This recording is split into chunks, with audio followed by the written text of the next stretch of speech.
가 오늘 시편 1편의 말씀을 나누도록 할게요. 너무나도 그 유명한 말씀이죠. 저희가 성경 일독을 하려고 작정할 때마다 도전하는 이 챕터 중에 하나가 이 창세기와 이 시편이라고 하잖아요.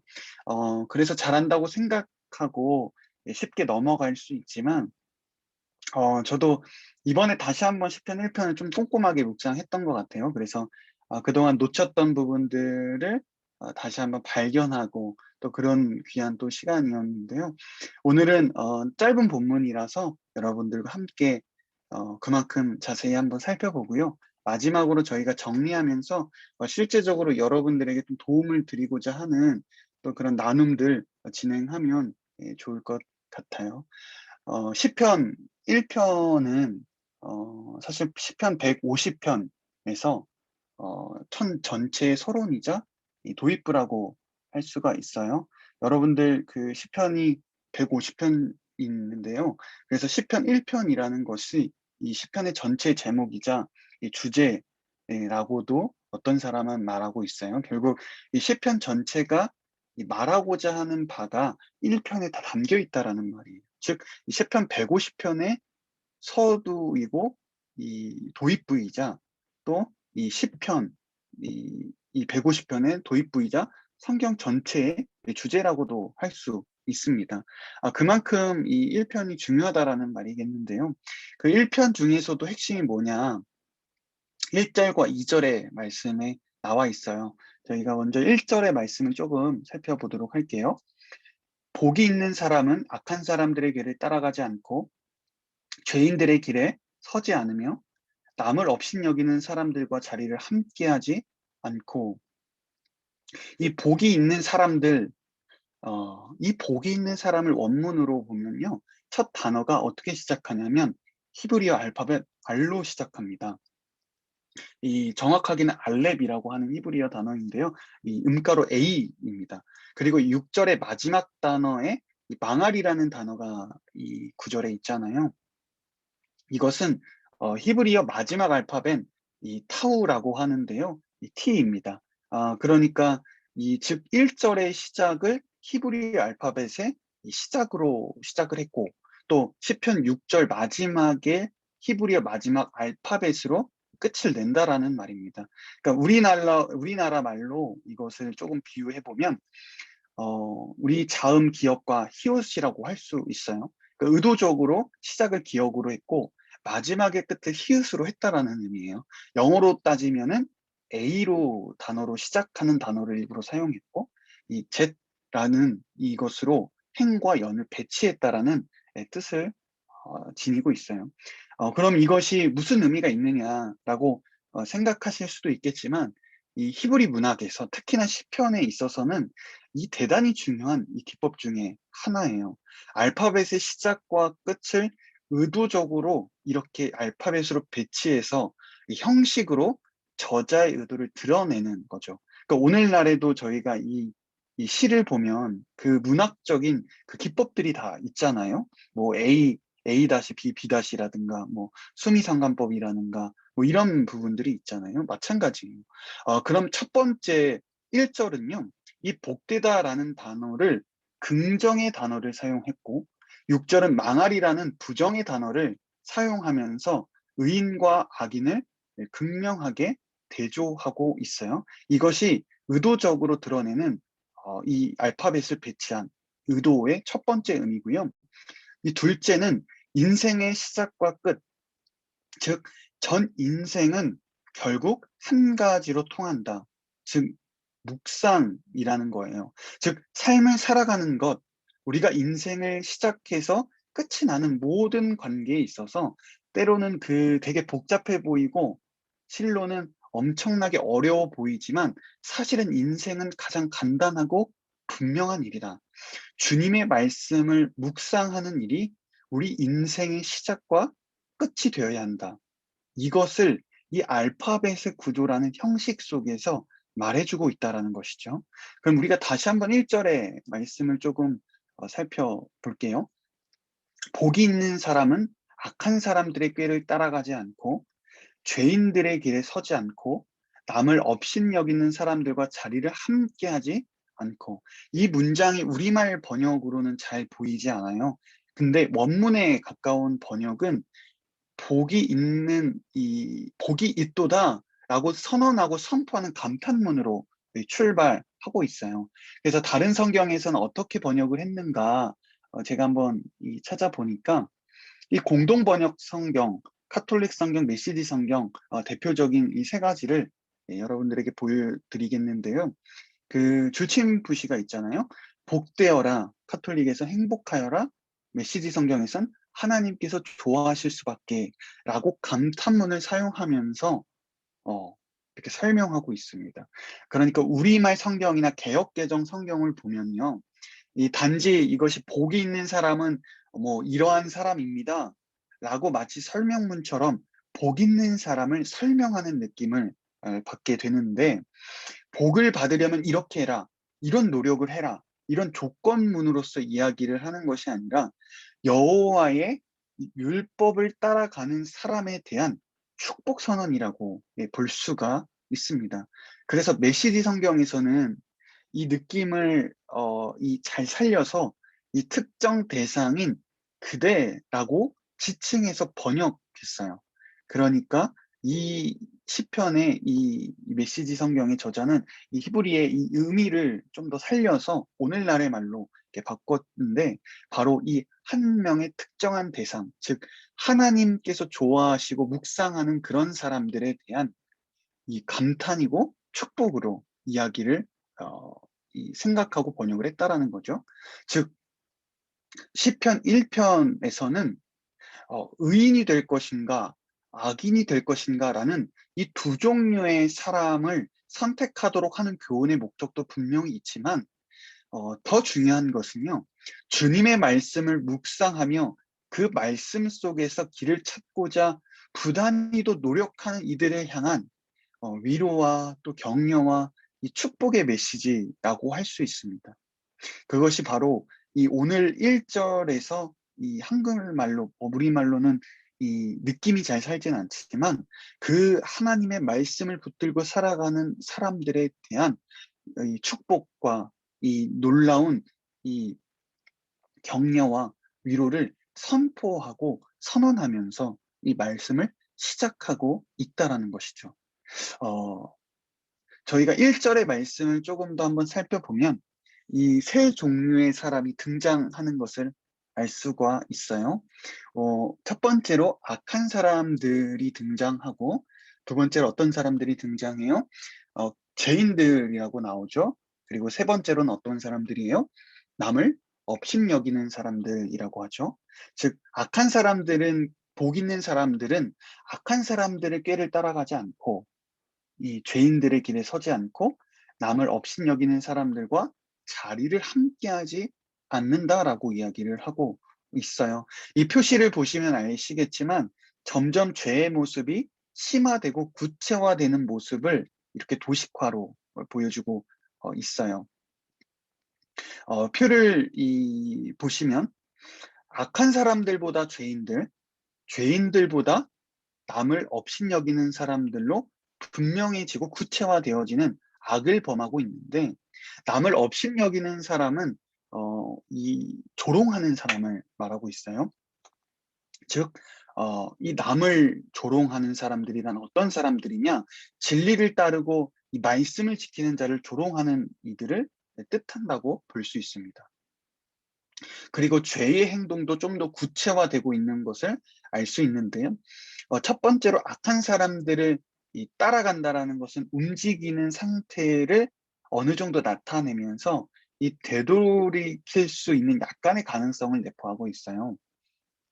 그런데 이 서다라는 것은요, 고정되어 있어서 움직이지 않는 뉘앙스를 또 전달하고 있거든요. 그리고 마지막으로 자리에 함께하다라는 것은 악인들과 이 함께 뒤섞여서 어울린다는 의미를 주고 있어요. 가면 갈수록 악의 모습도 구체화되어지고, 그리고 그 행동도 같이 구체화되어져서 심화되고 있음을 알 수 있습니다. 이것이 악에 가진 특성입니다. 죄를 이 먼 발치에서 바라만 봐도 따라가고 싶은 것이 죄고, 따라가면 죄를 짓고 싶고, 또 죄를 지으면 이것이 옳은지 아닌지 중요한 분별 없이 죄와 뒤범벅이 되어서 분별력도 없이 살아가는 그런 삶을 살아갈 수밖에 없는 것이 이 죄의 특징이라는 것이죠. 그러나 이와 정반대로 말씀은 어떠한가요? 말씀은 읽으면 읽을수록 깊어지고 하나님의 마음을 더 분명하게 알게 되고 그분의 뜻을 그분의 뜻대로 살게 된다라는 것입니다. 그럼 구체적으로 말씀 묵상에 대한 핵심 이 주제에 대해서 나눠 보겠는데요. 우리가 함께 2절의 말씀을 좀 살펴보겠습니다. 제가 나눠드린 교환을 보시면 이 도표랑 다 들어가 있습니다. 2절의 말씀입니다. 우리 함께 읽어볼까요? 오직 여호와의 율법을 즐거워하고 그 율법을 밤낮으로 깊이 생각하는 자로다. 바로 오늘 시편 그 1편의 핵심의 구절이 바로 이 1절과 2절이라고 말씀드렸잖아요. 복이 있는 사람은 어떠한 사람인가? 여호와의 율법을 즐거워하고 그 율법을 밤낮으로 깊이 생각하는 자라는 것이죠. 여러분들이 이 말씀을 보면 깊이 생각하다라는 단어로 우리말로 번역했지만 개역개정에서는 어떻게 이것을 표현하냐면 이 묵상하다라고 표현하고 있어요. 소위 말하면 율법은 토라라고 하는데요. 이 토라는 히브리어로 교훈, 가르침, 율법, 말씀을 뜻하고 있습니다. 여호와의 율법을 다시 한번 보시면 여호와의 율법을 즐거워하고 그 율법을 깊이 생각한다라는 그 율법은요.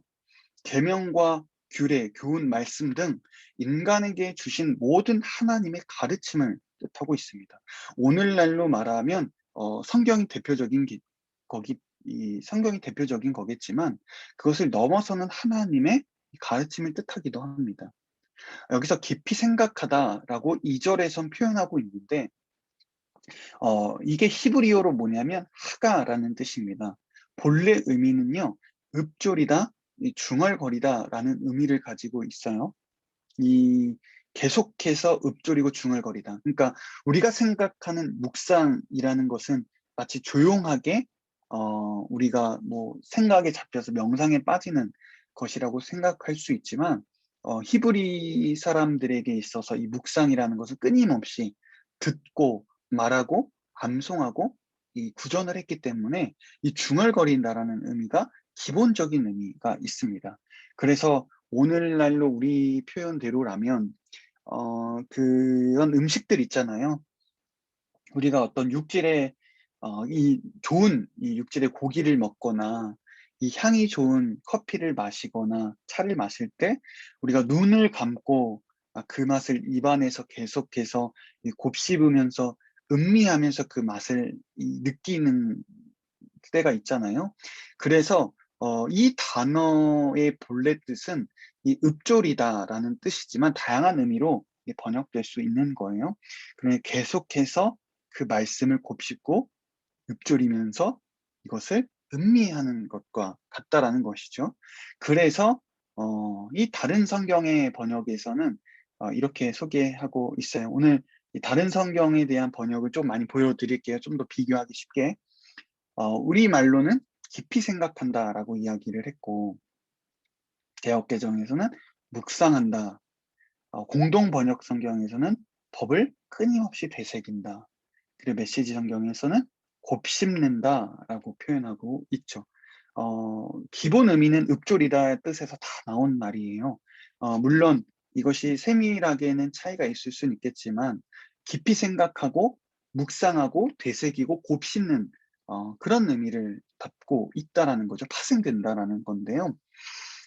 공통점은 그럼 주님의 말씀을 우리가 읊조린다라는 것이 무슨 의미가 있을까? 묵상한다라는 것이 무엇일까? 그것은 주님의 말씀 안으로 깊이 들어가 그 말씀이 내 머리에서 내 마음을 지나서 내 영혼까지 완전히 흡수되도록 하는 거라는 것이 공통점인, 이 성경은 다르게 번역했지만 공통점이라는 것입니다. 죄송합니다. 내가 그 말씀에 스며들고 그리고 그 말씀이 내 안에 온전히 스며드는 것을 말하고 있습니다. 그것을 내가 깊이 생각을 하든 밤낮 묵상을 하든 곱씹든 되새기든 그것을 끊임없이 내가 암기하고 내가 그것을 중얼거리든 공통점인 것은 그 말씀을 계속해서 음미하고 곱씹으면서 그 말씀이 단순하게 내 머리로 끝나고 내 마음으로 끝나는 것이 아니라 온 전인격이 그 말씀을 내가 흡수할 수 있고 내 안에 그 영혼에 그 말씀이 스며들 수 있도록 한다는 것이 가장 기본적인 묵상의 의미라는 것이죠. 어 제가 그림 하나 보여드리겠는데요. 이거 1:1 해 보신 분들은 아마 기억하실 거예요. 예. 아마 기억 못 하실 수도 있는데 이게 어디 파트냐면 성경 파트에서 등장하는 예시 그림이에요.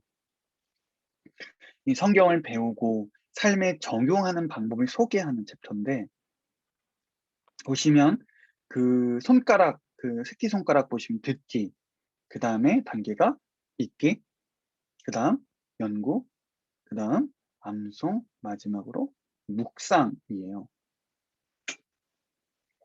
왜 손가락으로 이렇게 잡고 있느냐라고 생각하실 수 있지만 많은 이 심오한 의미가 담겨 있어요. 그러니까 듣기랑 읽기랑 연구하고 암송을 해도 묵상이 없으면 이 성경책을 붙잡고 확실하게 붙잡을 수 없다라는 것을 표현하고 있다라는 거예요. 아무리 내 손가락으로는 책을 잡을 수 없잖아요. 묵상이 있어야만 힘있게 그 성경책을 붙잡을 수 있다라는 것을 표현하고 있는 그림이에요. 앞에 이 4단계, 듣기, 읽기, 연구, 암송이 이 어떤 음식을 소화할 수 있는 기능이라면 이 묵상은 무엇이냐? 흡수하는 기능이다. 아무리 우리가 소화가 되어도 몸이 그것을 영양분을 흡수하지 않으면 아무런 의미가 없다라는 것이죠. 이는 우리가 그만큼 말씀을 어떠한 관점에서 대해야 하고 어떻게 말씀으로 우리가 인도함을 받을 수 있을까 중요한 이 단계를 잘 보여주고 있습니다. 음 이 사역하면서 이 많은 이 지체분들과 또 이렇게 성도님들을 만나서 이야기를 나누다 보면 이 보통 모든 분들이 공통적으로 대다수가 원하고 바라는 영역들이 있어요. 뭐냐면 말씀으로 인도함을 받고 싶다라는 거예요.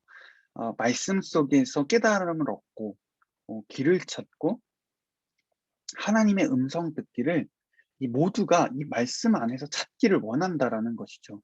단지 그것이 기도와 어떤 사역을 통해서 하나님, 사람을 통해서도 물론 들려지지만 이 성경 말씀을 통해서 듣고 싶다라는 거예요. 그때마다 제가 드리는 이야기는 이 묵상입니다. 말씀을 듣고 읽고 공부하는 단계까지 나아갔다고 해도 이 묵상이 없으면요. 나의 구체적이고 가장 지엽적인 삶 속에서 들려오는 하나님의 음성을 분명하게 못 들을 수 있습니다.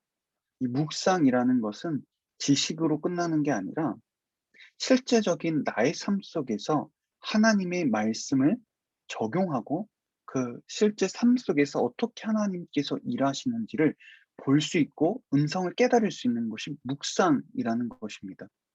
어떻게 이 문제를 내가 이 사건을 바라봐야 하는지, 그리고 내가 어떠한 태도를 취해야 하는지, 내가 어떤 결정을 내려야만 하는지는 묵상을 통해서 주님의 음성을 들을 수 있다라는 것입니다.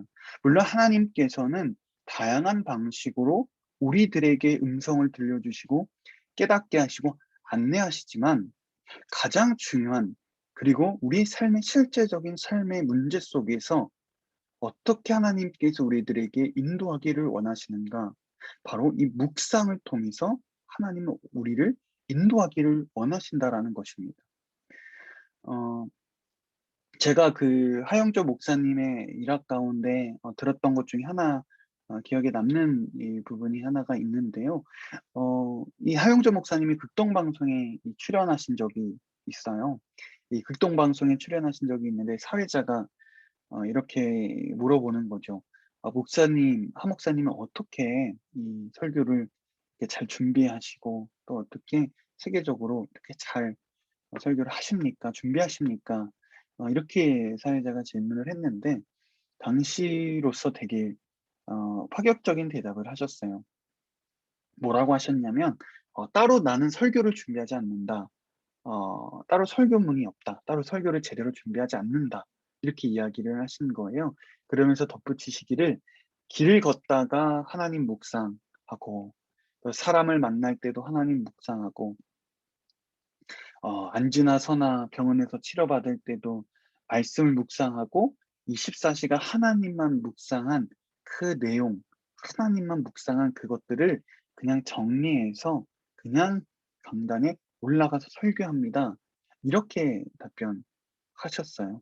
그러니까 설교 준비를 위해서 어떤 시간을 내고 어떤 장소를 하내서 어떤 주어진 그런 어떤 이 과업을 끝내는 그런 설교가 아니라 24 시간 늘 하나님만을 묵상하면 그 묵상이 곧 바로 설교문이었다라는 거죠. 제가 그것을 듣고 깨달은 것이 있어요.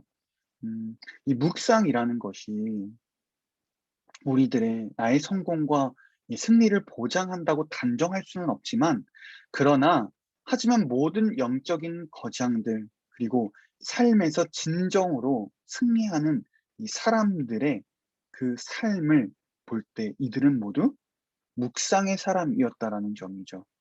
자신의 온 삶과 이 시간들을 오직 하나님을 묵상하고 주님의 말씀을 붙잡고 묵상하는 데 사용한다면 그 인생이 어찌 그 인생 가운데 실패가 있겠고 어찌 하나님이 그를 사용하지 않으시겠습니까?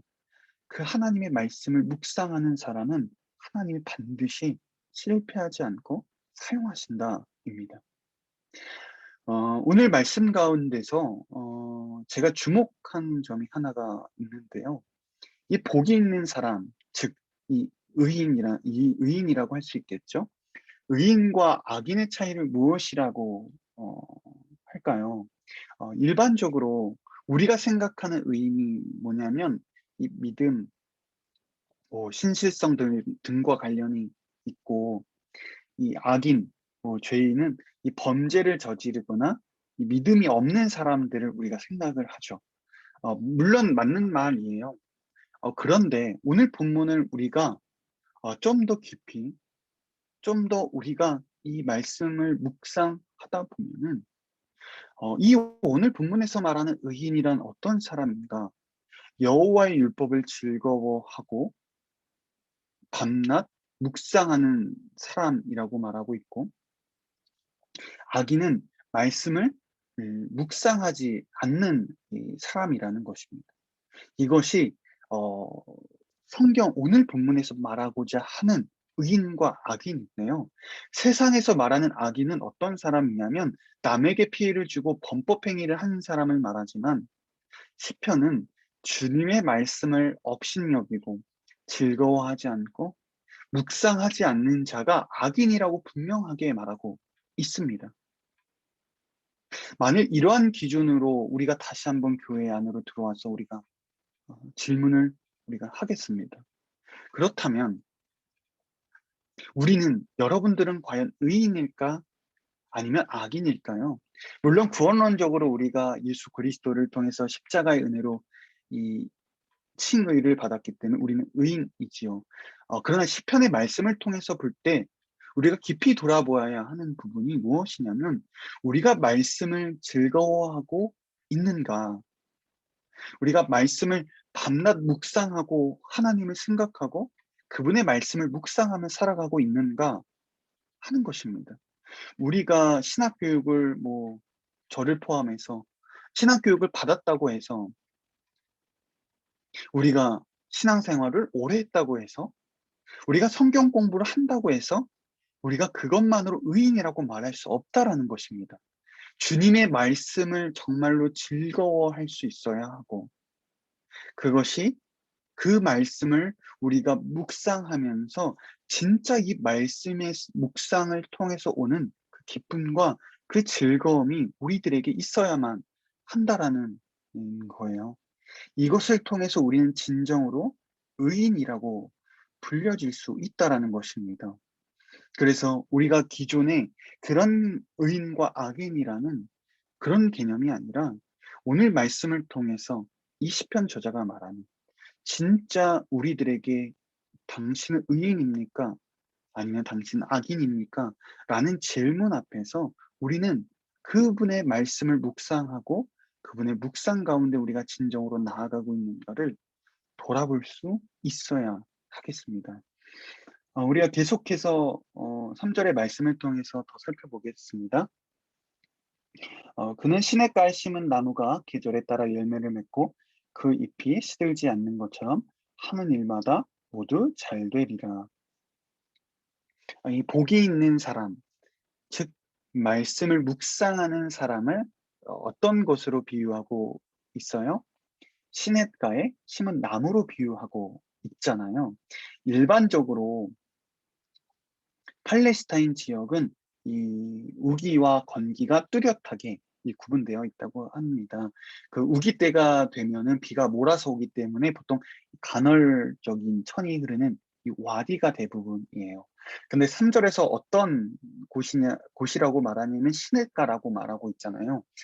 이 시냇가라고 하면은 1년 내내 연중에 항상 흐르는 이 강물, 이 천을 말하고 있습니다. 이 와디 근처에 있는 나무와 차이가 있는데요. 이 와디 근처에 있는 나무는 우기 때만 잠시 비가 오기 때문에 이 나무가 고르게 성장하지 못해서, 잘 성장하지 못해서 이 작은 나무들이 많다고 합니다. 그런데 이 상시 흐르는 시냇물에 있어서는 그 근처에 있는 나무는요, 크고 울창하다고 합니다. 이 강이 이 주기적으로 계속해서 범람하여 항상 이 물을 공급하고 있으니 얼마나 이 땅이 비옥하겠으며 나무가 잘 자라겠어요. 그러니 시냇가에 심긴 나무는 규칙적으로 계절이 바뀌고 시간이 흐르면 자연스럽게 열매를 풍성하게 맺을 수밖에 없다라는 것을 말하고 있습니다. 그래서 본문에서 오늘 3 절에서 이렇게 말하고 있는 거예요. "하는 일마다 모두 잘 되리라." 이 구절에서 말하고자 하는 바는 단지 "잘 될 것이다. 번성할 것이다. 어떤 세상적인 축복이 있을 것이다. 성공한다." 여기에 포인트가 있다기보다는요, 시냇가에 심겨진 나무라면 당연히 자연스럽게 시간이 흘러가면 어떻게 될 수밖에 없다? 열매를 맺을 수밖에 없고 잘 될 수밖에 없다라는 것에 포인트가 있습니다. 즉 시냇가에 심겨진 나무가 되는 것이 여기서의 중요한 포인트입니다. 열매를 위한 노력, 그것이 필요하지 않아요. 우리의 할 일은 단지 시냇가에 심겨져 차고 넘치는 그 하나님의 은혜의 강물을 끊임없이 공급받고 있어야 한다라는 이야기입니다. 그러면 열매는 반드시 거저 그냥 따라오게 되어 있거든요. 그래서 우리는 의심할 필요가 없어요. 시간의 차가 있을 수는 있지요. 계절이 바뀌고 시간이 흘러가면서 이 나무가 열매를 맺어가는 그 과정에 시간이 필요는 하겠지만, 차이가 있을 수는 있어도 그 축복의 열매가 맺히게 될 것입니다. 그래서 의심하고 우리가 걱정할 필요가 없습니다. 말씀을 묵상하고 그 말씀 가운데 우리가 진정으로 붙들고 살아가면 그 축복의 열매는 반드시 임하게 될 거라는 것이죠. 그래서 우리는 이 선택해야만 한다라는 것입니다. 우리는 와디에 심은 나무가 될 것인가? 아니면 시냇가에 심은 나무가 될 것인가? 일시적인 은혜, 이례적인 이 우기 때만 공급받는 겨우겨우 그런 일시적인 공급과 은혜만으로 1년을 버티며 매년 반복되는 그런 와디에 심겨진 나무가 될 것인가? 아니면 사시사철 한없이 은혜를 매일매일 공급받는 그 시냇가의 나무가 될 것인가 하는 선택이라는 것이죠. 이 밤낮 말씀 묵상으로 인해서 늘 시냇가에 심겨진 나무가 되시는 여러분 제이컴 또는 비전이 되시기를 간절히 소망합니다. 축복합니다. 여러분들은 늘 시냇가에 심겨진 나무가 되어서 일회적인 그런 은혜를 먹고 사는 그런 인생이 아니라 항상 끊임없이 주님으로부터 임하는 풍성한 축복의 은혜를 누리게 되시기를 간절히 축복합니다. 우리 계속해서 4절 한번 살펴보겠습니다. 악인은 그렇지 않으니 그저 바람에 날려가는 겨와 같도다. 악인이란 무엇인가? 아까 이야기를 드렸지만 이 단순하게 범법자, 죄를 어떤 법을 범했다 이런 사람만이 아니라요. 하나님의 율법을 떠나고 그 하나님의 말씀을 경히 가볍게 여기는 사람이었어요. 그들을 어떤 것에 비유해요? 겨와 같다. 이 쭉정이와 같다라고 비유를 하고 있죠. 심겨진 시냇가에 심겨진 나무는 항상 푸르른 열매를 맺을 뿐만 아니라 뿌리를 땅속 깊이 내리고 있어요. 그래서 아무리 강한 바람이 몰아쳐도 넘어지지 않는데 반면에 겨는 작은 바람에도 쭉정이는 쉽게 흔들리고 날아가 버리기 마련이죠. 그래서 말씀 묵상이라는 것은요, 하나님이라는 그 터 위에 나의 믿음을 굳세게 뿌리 내리는 일이 말씀을 묵상하는 일입니다. 견고한 하나님에게 나의 신앙과 삶을 뿌리 내린다면 우리가 말씀을 듣고 우리가 그 말씀을 묵상하면서 하나님께 나의 신앙과 믿음을 뿌리 내린다면 어떠한 바람과 어떠한 환경에도 흔들리지 않는 법이겠습니다. 저는 오늘날의 이 청년들의 또는 오늘날 뭐 청년들뿐만 아니라 오늘날 살아가는 이 그리스도인들에게 있어서 약한 것들이 많이 있지만 그 중에 하나를 꼽으라면 저는 이 묵상이 약한 거 아닌가. 이 묵상이 약한 시대를 우리가 살아가고 있지 않는가 합니다. 저는 이 묵상 지수, 이 MQ와 같은 이것이 참으로 약한 시대라고 생각이 들어요. MQ라는 말은 그냥 제가 붙인 거예요. 우리의 묵상 지수가 약해지면 약해질수록 우리의 삶의 목적과 방향도 약해질 수밖에 없습니다. 우리는 사실 계속되고 있는 언제 끝날지 모르는 코로나의 바람을 정면으로 맞고 우리가 살아가고 있잖아요. 우리의 모습이 코로나의 바람 앞에서 어떠한가 한번 돌아보면 좋을 것 같아요. 여러분에게 찾아온 고난, 여러분에 찾아온 코로나가 그 바람 앞에서 여러분은 어떠한 모습을 갖고 계신가요? 우리의 믿음이 흔들리지 않고 여러분들의 그 신앙이 더욱더 성장했습니까? 아니면 이리저리 겨와 같이 흩날리고 있습니까? 그 교육자 님들하고 여러 가지 교육자와 함께 이제 이런저런 대화를 나누면서 이런 대화를 했던 적이 최근에 있었던 것 같아요. 그 사람들이 이 코로나 초기만 해도 대면 예배를 드리지 못해서 불편해하고 있었잖아요. 우리 모두가 되게 불편해했잖아요. 그런데 이제 이런 이야기를 나누시는 거죠. 이제 불편함이 아니라 불필요를 느끼고 있다. 사람들이 더 이상 불편함이 아니라 불필요다. 정말 공감이 됐어요. 우리가 오프라인에 대한 우리가 현재 느끼는 그 불편함, 사람을 만나지 못하는 불편함, 우리가 아웃리치를 대면하지 못하고 완전하게 대면하지 못하는 불편함이 느껴진다면 그래도 괜찮은 것 같아요. 근데 문제는 무엇이냐? 이제 모이는 것, 우리가 오프라인으로 예배드리는 것, 우리가 함께 대면해서 아우니츠를 가고 섬기는 것이 이 불필요하다라고 생각한다라는 것이죠. 그래도 여러분들은 이 불편함을 느끼고 있어 그나마 좀 다행이라고 저는 생각이 제 입장에선 다행이라고 생각이 들긴 하는데요. 이제 문제는 이제 2 년이 넘게 이 온라인 예배를 드리는 학생들, 오늘날의 이 뭐 중학생, 고등학생들이 나중에 대학생이 됐을 때 오프라인으로 예배드려도 이 성인이 됐을 때 그 신앙을 잃어버리는 경우가 많은데, 과연 이 오프라인 예배를 필요하다고 생각할까? 학창 시절 그렇게 비대면 예배를 드리고 익숙해지고 문제가 없었는데 꼭 대면해야 하는가? 예배를 드려야 하는가? 그런 그런 필요를 느낄까? 이런 고민들이 저희가 앞으로 해결해야 할 숙제가 아닌가 생각이 듭니다. 물론 저희들도 앞으로는 이 대면이 아닌 그 불필요를 느낄 수가 있겠죠.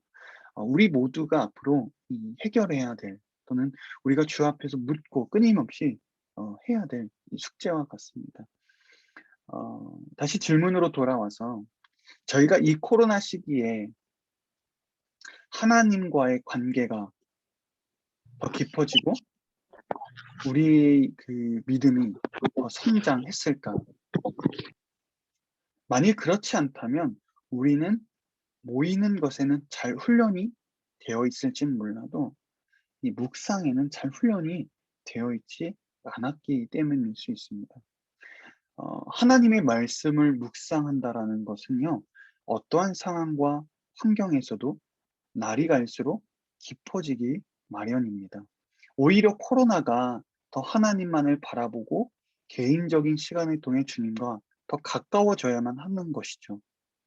어, 그러나 오히려 우리가 이 코로나의 시기 가운데 더 믿음이 성장하지 않고 우리가 여전하게 머물러 있거나 후퇴했다면 우리가 돌아볼 필요가 있다라는 것이죠. 여전히 우리의 상황은 이렇게 늘 어렵고 마음은 왜 이렇게 늘 힘든가? 해답은 상황과 어떤 환경의 문제가 아니라 지금 내가 이 말씀을 통해서 자신의 믿음을, 우리의 믿음을 주님께, 나의 믿음을, 나의 신앙을 주님께 뿌리내리고 있는가? 이것이 중요하다라는 것이죠. 다른 것에서 우리가 원인을 찾아서는 어 안 됩니다. 나의 삶이 막막하고 풀리지 않고 그럴 때일수록 우리가 더 묵상을 통해서 말씀의 본질에 깊이 뿌리를 내려야만 한다라는 것입니다. 그것이 오늘 시편 1 편이 가르쳐 주는 핵심이라는 거예요. 문제 해결이 어떤 것에 있는가? 다른 것에 있지 않다. 묵상해라. 묵상이 당신을 자유하게 하고 묵상이 당신의 삶에 이 해묵은 비밀을 풀 열쇠라는 사실을 알려주고 있습니다. 저는 이 여러분들이 이 말씀을 묵상을 통해서 자유하게 되기를 바라고, 모든 삶의 문제가 이 묵상을 통해서 반드시 해결될 줄로 믿습니다. 오늘 성경에서 말하는 대안은 다른 것이 아닙니다. 다른 이 행동을 통해서, 다른 상황을 통해서 문제 해결을 요구하지 않고 오직 주님의 말씀 속에 더 본질에 가깝게 뿌리를 내리는 것이 우리 인생의 전부이자 그것이 유일한 열쇠라는 것을 말해주고 있습니다. 마지막으로 저희가 5 절과 6 절의 말씀을 좀 살펴보겠습니다. 그러므로 악인들은 심판을 견디지 못하며 죄인들은 의인의 모임에 참석하지 못하리라. 의인의 길은 여호와께서 보호하시나 악인의 길은 망하리라. 계속해서 의인과 악인의 모습을 대조하고 있는데요. 겨우 작은 바람에도 견디지 못하는 겨와 같은 그런 악인들이 더 강력한 바람인 하나님의 심판 앞에서 더더욱 견딜 수가 없는 것이죠. 설사 순간순간 잠시 문제를 모면하고 회피하고 피해갈 수는 있습니다. 그러나 반드시 거세한 바람이 밀려올 때 그 심판 앞에서는 아무도 견딜 수 없게 됩니다. 피해갈 수 없습니다. 반면에 말씀을 통해서 깊이 하나님께 뿌리 내린 의인들은 어떠한 바람에도 흔들리지 않고 견고한 나무들, 이 견고한 나무와 같이 우뚝 서게 될 것입니다. 그래서 6절을 보면 악인의 길이 망하리라 이렇게 이야기를 하고 있습니다. 저희가 6절의 내용을 볼 때 여호와께서 보호하신다라는 단어를 사용하고 있는데요. 이것이 또 다른 이 성경에서 보면 다 다르게 번역하고 있어요. 왜냐하면 이 히브리어의 본래 의미는 알다, 영어로 know라는 뜻인데요. 카톨릭 성경에는 표면 그대로 알고 계시다라고 번역을 했습니다. 그런데 이렇게 번역을 하면 좀 더 이 알다라는 단어가 추상적입니다. 의인의 길을 여호와께서 알고 계신다. 여호와께서 아신다. 이것이 무슨 의미인지 막연할 수 있거든요. 그래서 인정하다, 지도하다, 보살피다라는 단어로 좀 더 구체적으로 이 뉘앙스와 문맥을 살려서 번역을 한 것입니다. 그러면 의인의 길을 여호와께서 알고 계신다라는 이 본질적인 의미, 그것이 무슨 뜻일까요? 말씀을 붙들고 그 말씀 속에서 하나님을 간절히 찾고 부단히 묵상하는 이들의 모습, 그 발버둥 치며 하나님의 말씀을 앞에서 간절하게 붙들고 살아가는 이들의 모습을 하나님이 다 알고 계시다는 뜻입니다. 이 당장에는 여러분의 삶 가운데 이 말씀을 붙잡고 묵상하는 일이 남들보다 뒤처지는 것 같고 손해 같고 아까운 시간이라고 생각할지 모르겠지만, 그러나 하나님은 반드시 이 말씀을 묵상하고 이 말씀 앞에 온전하게 자신의 삶을 바치고 말씀을 붙드는 이들을 기억하시고 그들이 묵상을 통해서 그 말씀을 통해서 그들을 평생 보호하시고 지도하실 것이라는 말씀입니다. 사랑하는 이곳에 모인 비전 또 리더십 여러분, 또 제이컴 리더십 여러분, 오늘 우리가 이 말씀 속에서 발견할 수 있는 것은요, 이 정답이 오직 하나에 있다라는 것을 가르쳐 줍니다. 말씀을 묵상하는 것입니다. 말씀을 묵상하는 것은 결코 아까운 시간이 아니라 인생에 있어서 가장 고귀하고 값진 시간인 줄로 믿습니다. 우리가 지금부터 되돌아가서 말씀으로 돌아가 그 말씀을 묵상하면서 늘 하나님의 말씀 속에서 하나님의 공급하시는 은혜를 누리고 하나님의 인도하심을 받기를 간절히 소망합니다. 여러분들이 붙드는 그 말씀이 여러분들을 평생을 책임지실 것입니다. 이것이 오늘 시편 1편 가운데서 말하고자 하는 바입니다. 악인, 우리가 다른 것이 아니라 오직 하나님의 말씀을 붙들고 하나님의 말씀을 온전하게 묵상하는 자, 그것이 세상을 대적하고 세상과 싸우는 그런 모습이 아닌 가장 세상에 볼 때 유약해 보이지만 그러나 가장 핵심적이고 중요하고 본질적이며 가장 유일한 답이 바로 말씀 묵상 속에서 모든 여러분들의 삶의 방향과 뜻과 길이 있을 것이라고 말씀하고 있습니다. 이런 말씀의 묵상이 늘 여러분들의 삶 가운데 함께 하시기를 주님의 이름으로 축복합니다. 그 여러분들과 전체적인 내용을 한번 나눠봤고요. 제가 한 가지 좀 더 그 교환을 나눠드렸던 교환을 조금 한 번 더 저희가 빠르게 한번 볼게요. 음, 음,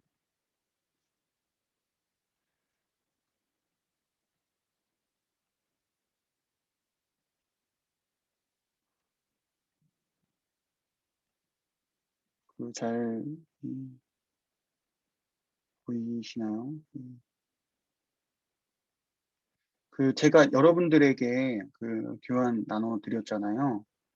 어, 그 여러분들이 그 말씀을 순모임을 위해서 어떻게 구체적으로 준비하시는지 제가 잘 모르겠어요. 근데 조금만 저희가 가이드를 조금 드리고 여러분들에게 좀 실제적으로 어떻게 준비하면 좋을지를 조금 말씀을 드리는 게 좋을 것 같아서 말씀을 드려요. 이 배경 보기를 제가 드렸잖아요. 그래서 이것은 일단은 어 순장님들이 말씀을 보고 말씀을 준비하는 좀 팁과 가이드예요. 먼저 배경 보기를 한번 조금 보시면 좋을 것 같아요. 그 배경 보기를 보시면 사실 배경 보기 안에 오늘 이 보통 본문에 해당되는 핵심적인 내용이 다 들어 있거든요. 제가 했던 말 중에 이 많은 부분이 이 배경 보기에 담겨 있어요. 제가 다 읽진 않겠지만 이 보시면 이 시편 1 편은 전체 서론과 같다. 150 편에 달하는 시편 내용이 언니인지 도입부이다라고 이야기를 하고 있고 첫 자음 알렙과 마지막 단어라고 이야기를 하고 있죠. 그리고 1 절의 아실에 네 감탄사라는 것을 말하고 있다라는 거죠. 그런데 여기서 핵심적이고 반복적인 단어가 등장하고 있는 게 무엇이냐면 의인이라는 단어, 하나님의 말씀을 즐거워하고 묵상한다. 주의 말씀이고 의인의 삶이 있고 악인의 삶이 있잖아요. 그러면 이 부분을 여러분들이 이 표시하고 핵심 단어에 표시하면서 읽어 주시면 됩니다. 말씀과 의인과 악인이었어요. 그러면 일반적으로 여러분들이 시편 1 편을 알고 계시지만 모르시더라도 이 말씀에서 오늘 본문 가운데 핵심적인 주제가 무엇이라는 거냐면 하나님의 말씀과 그리고 악인과 의인이 대조된다라는 것을 여러분들이 알 수 있어요. 그래서 이 배경 보기를 통해서 핵심적인 단어들의 동그라미를 치시면 이 말씀과 의인과 악인이라고 할 수 있고 그것이 대조된다라는 것을 배경 보기를 통해서도 여러분들은 충분히 많은 지식을 얻을 수 있었어요. 근데 제가 이거는 일단 본문 설명을 제가 하나하나 다 드리고 다 적어 놨던 거는 여러분 순장님들이 이 본문 모든 말씀을 이 꼼꼼하게 공부하실 수 있도록 그리고 여러분들이 이거를 다 나누라고 제가 이렇게 자세하게 적어 놓은 게 아니라 여러분들이 그 순장님으로서 리더십으로서 이 말씀을 좀 더 깊이 알고 배우고 적용할 수 있는 것이 먼저 훈련이 되어야 되기 때문에 제가 자세하게 적은 거예요, 구절별로. 근데 보시면 제가 묵상 포인트 나눔 질문을 다 절마다 달아 놨어요. 왜냐하면 이것을 다 나누라는 것이 아니라 저는 이렇게 묵상 포인트를 한 줄로 한두 줄로 잡아서 "이렇게 묵상 나눔 질문 이끌었습니다."라고 여러분들에게 이 보여주기 위함이에요. 제가 1절 말씀을 통해서 이런 포인트를 잡았어요. "복 있는 사람이 적극적으로 피해야 할 세 가지가 있다."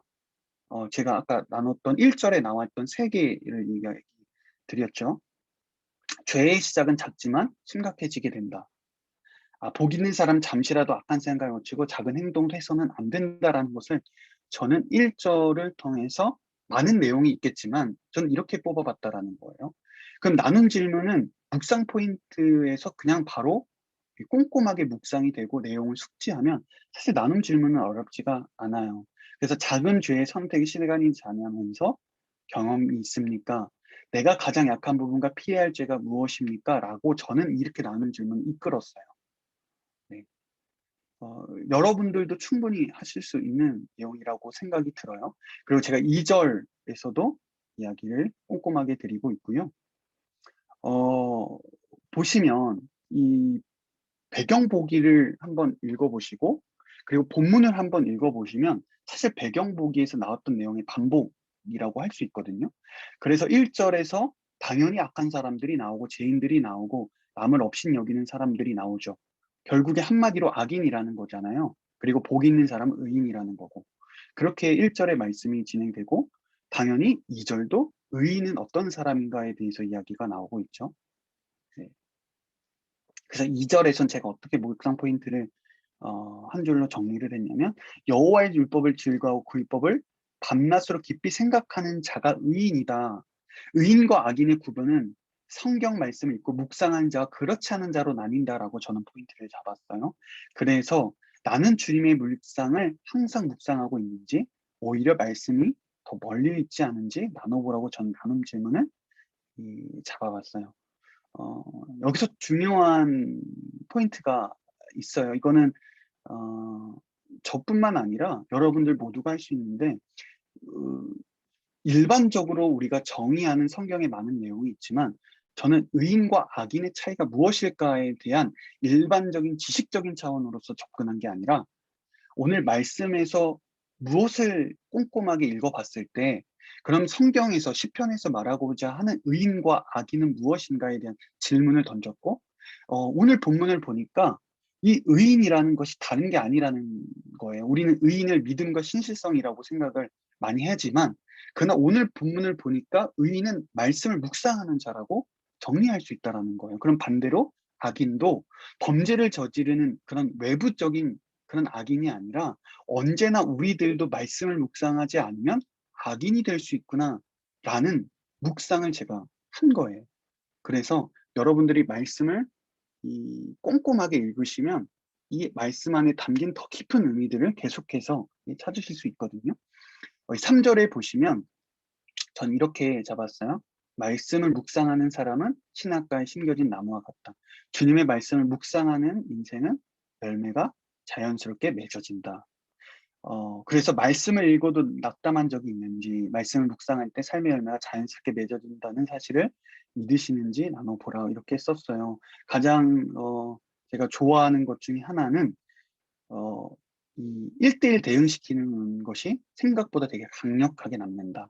그래서 저는 이것을 와디에 심은 나무, 어, 그리고 시냇가에 심은 나무로 구별해서, 어, 여러분들이 어떤 인생을 선택할 것인가에 대한 질문을 드리고, 그것에 대해서 우리가 선택할 수 있고, 그 선택권을 통해서 우리가 더 이 말씀을 더욱더 이 임팩트 있게 우리가 받을 수 있도록, 이렇게 묵상해서 제가 많은 이 시간상 제가 많은 걸 나누진 못하겠지만 빠르게 나눠 볼게요. 그래서 이 4절에서는 말씀을 묵상하는 일을 자신의 삶과 신앙을 뿌리내리는 일이다.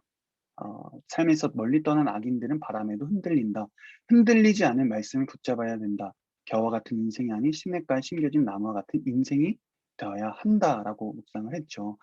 제가 배경 보기에서 말씀드렸지만 의인과 악인이 나누어졌고, 결국에는 악인, 겨와 같은 거 동일한 단어고, 의인과 시냇가에 심겨진 나무는 동일한 단어고, 복이 있는 사람과 묵상하는 사람 동일한 단어고, 악인과 말씀을 따라가지 않는 사람 더 동일한 단어잖아요. 그러니까 결국에는 의인과 악인을 대조하는데, 그것이 어떻게 비유적으로 어떤 표현을 속에서 나오느냐, 이것이 사실은 시편 1편의 이 전체적인 흐름이에요. 그래서 어떻게 이 배경 보기를 잘 읽으셔도 충분히, 그리고 나서 본문을 읽으시면 더 깊이 이 구조적으로 이해하실 수 있다라는 거죠.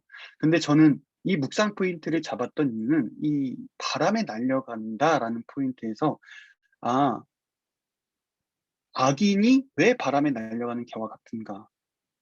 당연히 뿌리가 약하기 때문이겠죠. 그럼 왜 뿌리가 약하겠어요? 이 계속해서 이야기했던 게 하나님의 말씀이었잖아요. 묵상이었잖아요. 그래서 저는 묵상이라는 것은, 아, 하나님께 더욱더 뿌리를 내리는 그 신앙이구나.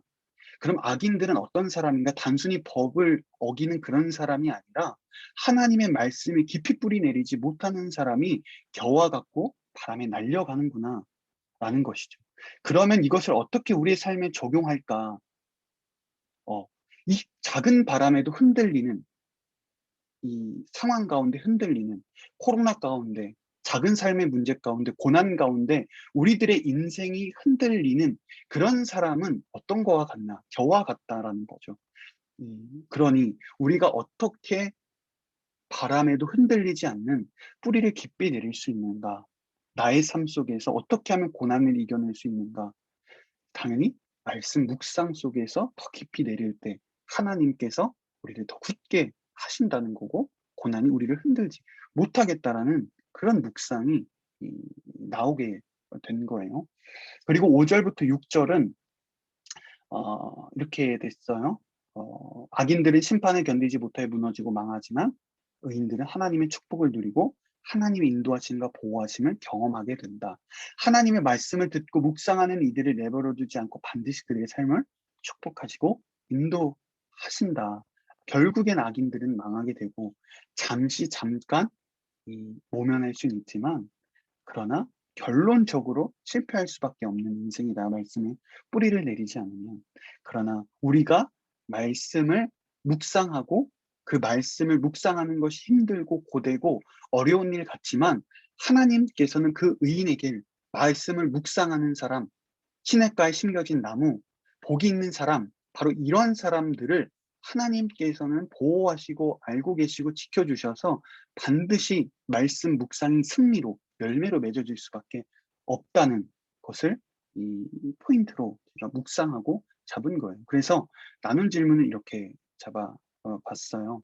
이것을 제가 구절별로 말씀을 드리는 이유는 그 순장님들에게 어떻게 말씀을 좀 더 깊이 묵상하고 포인트를 잡고 이 질문을 그냥 이끌어 수 있을까 스스로가 질문을 던지고 이것이 단지 순모임뿐만 아니라 여러분들이 큐티를 하고 묵상을 하시면서 할 수 있을까를 꼼꼼하게 나누어 드린 거고요. 여러분들이 이제 순모임을 실제적으로 할 때는 저는 배경보기를 함께 읽었으면 좋겠어요. 배경보기를 뭐 순장님이 읽으시든 단락별로 읽으시든 배경보기를 읽으시면서 중요한 순장님들이 미리 이 배경보기를 통해서 미리 이 핵심적인 단어에 색칠하시고 표시하셔서 그 위주로 읽으시고 그다음에 배경보기를 통해서 이 단어를 짚어주시는 거예요. 그럼 배경보기를 통해서 기본적으로 이런 구조가 나올 수 있겠구나 라는 생각을 일단 갖고 계시고 그리고 나서 이제 본문의 이 한 절 한 절을 이제 읽어서 이제 교독을 하시거나 돌아가면서 읽으시거나 하면서 이 말씀을 읽으시고 그리고 이 말씀에 대해서 모든 걸 설명하실 필요는 없고 설명을 하셔도 좋고 간단하게 정리해서 하셔도 좋고 안 하셔도 좋아요. 근데 이 배경 보기를 보고 어 그리고 나서 간단하게 본문을 읽으시고 말씀을 나눠 주시고 그다음에 이제 멱상 나눔 질문으로 돌아가는 거예요. 이게 핵심 질문이에요. 제가 위에 거는 제가 그냥 적은 거고요. 오늘 여러분들이 실제적으로 숙모임에 나누시는 것은 이건데, 그런데 만약에 이 묵상 질문과 나눔 질문이 조금 와닿지 않거나 좀 더 바꾸고 싶은 것이 있으시다면, 그럼 제가 위에 드렸던 묵상 포인트와 나눔 질문 하셔도 괜찮습니다. 만약에 묵상 질문을 이 순원들에게 던졌어요. 그래 던지고 그걸 대답해 보라고 하고 코멘트를 순장님이 꼭 해주시고 그런데 그 나눔 질문을 또 하실 때 그 사람과 꼭 맞지 않을 수도 있단 말이에요. 그럴 때는 다른 이 묵당 나눔 질문을 위에서 가져오셔서 질문을 하셔도 되고 한 사람에게 그것이 꼭 맞지 않는다면 다른 질문을 통해서 질문을 하셔도 괜찮습니다. 그렇게 해주시고요. 그 다음에 두 번째로 또 돌아가면서 묵상 질문을 해주시고 네, 그리고 나눔 질문을 해주시고 그리고 마지막으로 기도하고 마무리해 주시면 좋을 텐데요. 순장님들이 다시 한번 꼭 목순을 들으시고 그걸로 끝나는 게 아니라 한 번 더 순모임 하시기 전에 이 교환을 보시고 공부를 하셨으면 좋겠어요. 다시 한번 정리를 드리면 배경 보기를 통해서 한번 이해하시고 저는 이 묵상 질문을 먼저 보시면 좋을 것 같아요. 배경 보기를 먼저 보시고 핵심 단어에 이 동그라미를 치시고 체크를 하시면 묵상 질문도 결국 똑같아요. 보시면 복 있는 사람이 나오고 악인들이 나오잖아요. 결국에는 복을 주시는 하나님, 심판하시는 하나님이잖아요. 그럼 복을 누구에게 주시겠어요? 의인에게 주시고 심판을 누구에게 하겠어요? 악인들에게 주시잖아요. 결국엔 묵상 질문도 배경 보기와 묵상 질문과 본문이 다 똑같이 연이어서 이어지거든요.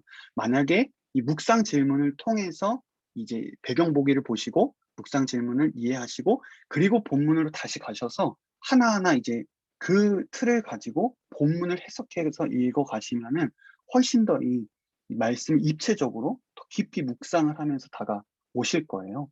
그래서 그렇게 잘 준비해 주시면 좋을 것 같습니다. 혹시 또 카톡으로나 앞으로 질문이 있으시면 언제든지 질문해 주시면 답변을 드리도록 할게요. 여러분들 그 묵상이 오늘 주제이기도 하지만 저도 묵상을 참 중요시하고 있는데요. 나눔 질문이나 묵상 포인트는 순원들의 상황을 여러분들이 더 잘 아시기 때문에 더 좋은 나눔 질문, 더 좋은 묵상 포인트, 더 적합한 포인트를 저는 여러분들이 더 뽑아 주실 수 있을 거라고 생각이 들어요. 그래서 여러분들이 그 순모임 하시기 전에 그 말씀 묵상하시고 준비하시고 어려운 거 있으시면 언제든지 질문해 주시면 감사하겠습니다. 네, 그러면 제가 기도하고 오늘 네,